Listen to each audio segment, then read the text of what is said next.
This is Bedtime Stories, Grownup Edition, Unfinished Business, Part 15. When we left off, LJ was meeting with Captain Arrington in North Carolina. And if you watched the bonus episode, you know all about how that conversation went down.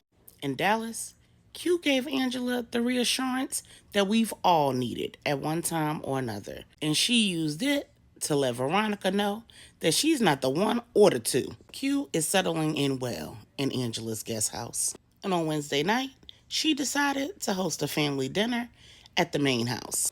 She had his family over, some of his friends, and at the end of the dinner, she left Q in the capable hands of his nurse and his family, while she, Miss Brenda, and the children headed to Bible study. Angela noticed that Amora was nowhere to be found when she dropped the kids off at Children's Church. When she talked with Pastor Corey the previous day, he let her know that Amora's mind was made up.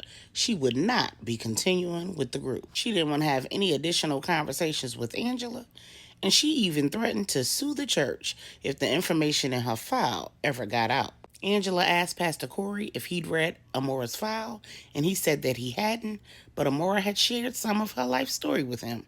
He told her that Deacon Davis would be leading Bible study that week and that he wanted to meet with her during Bible study, and she agreed. So Angela headed to the pastor's office after she dropped the children off at Children's Church. When Angela asked Pastor Corey where Amora was, he told her that she was taking a sabbatical from the children's ministry, but she would be back. He then shared that during prayer, God revealed that it was time for Amora to step down, and then he revealed Miss Brenda to him. He asked if she thought Miss Brenda would be amenable to leading the children's ministry. Angela informed him that Miss Brenda was heavily involved in the Salvation Center of North Carolina branch and that she might be willing to do it. Then the pastor said, "Angela, I have to come clean about some things. While I haven't read Amora's file, I know a lot more about what's going on than I've let on." Angela said, "I figured as much." Pastor Corey said, "There's some things about me that you don't know, and I might as well tell you, since we might be family soon." Angela said, "Are you planning to propose to Stephanie?" Pastor Corey said, "Yes, I am." Angela squealed like a schoolgirl and said, "Yay, I can't wait." Pastor Corey said, "That's not all.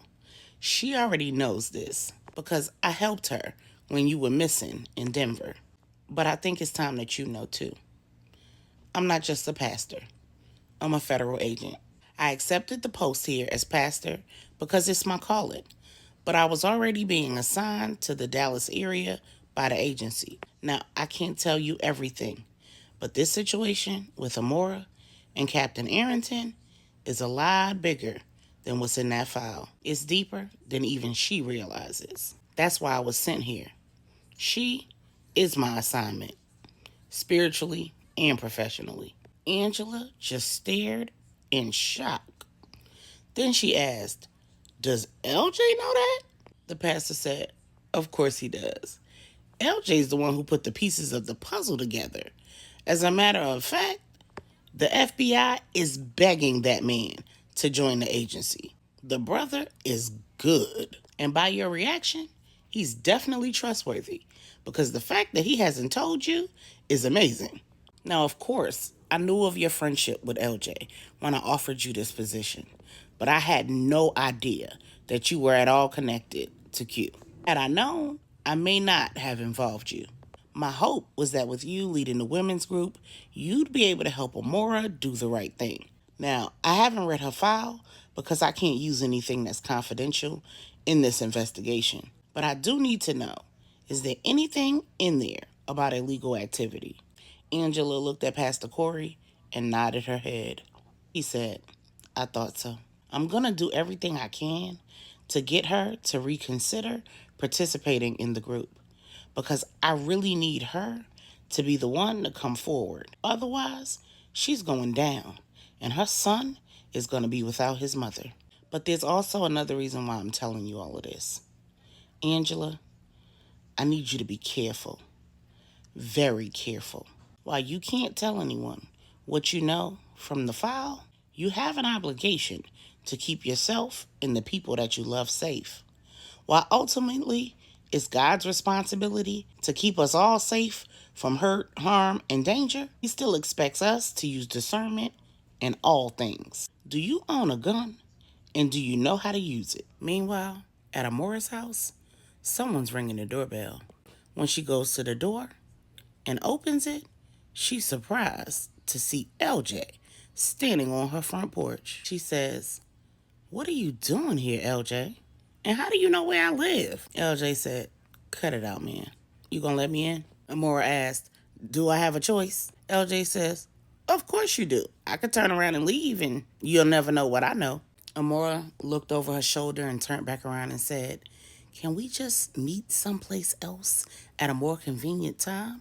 LJ said, "I already know about your son, Amora." She sighed and said, "Come in." Then she led him to her dining room and said, "Have a seat." LJ asked, "Where is he?" Amora said, "He's in bed, LJ. It's 9 o'clock at night." LJ said, "Good, because we need to talk. We have two issues. One of those being that Captain Arrington is facing federal charges right now. The feds have him on tape admitting to providing alcohol and drugs to women on college campuses all across the southern seaboard. They've also connected him to a criminal enterprise here in Dallas. The issue is they're also going to track the drugs that he was bringing onto those college campuses. On those tapes, he admitted to having a relationship with you. From the time you were a freshman," Amora interrupted him and said, "LJ, get to the point." LJ asked, "How involved were you in the drug trafficking?" Amora said, "I moved here to keep myself and my son safe. And I feel like this whole situation is following me everywhere I go. I can't get away from my past. I never willingly participated in any of Roderick's schemes. I participated under duress." LJ said, "I believe that. But if you want them boys to believe it, you gonna have to come clean. Angela's trying to help you. And if you know like I know, you'll let her. She's the key to your safety and your freedom and connecting that little boy of yours to his family." Amora said, "So she lied to me? She told me she didn't tell anybody about anything that was in that file." LJ interrupted her and said, "Chill out. She didn't tell anybody anything. Baby, I'm a licensed private investigator in 17 states. I'm connected with law enforcement agencies across this country. The federal government is begging me to get with them. And I refuse because one, ain't no money in it. And two, I don't always play by the rules. Angela is a civilian. She's also going to do everything by the book. If you work with her, two things can happen.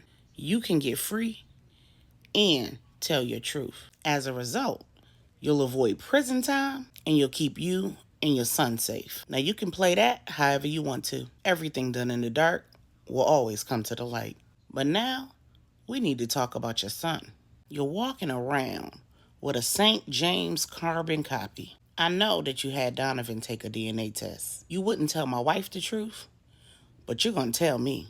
And don't lie, because Donovan has already contacted the DNA company and they're sending him the results again." At that moment, LJ and Amora heard a little voice say, "Mommy." When LJ turned and looked, he was looking into the spitting image of Q and Donovan. Michael ran over to Amora and said, "I had a bad dream." Amora bent down to his level and wrapped her arms around him and said, "Baby, it's okay.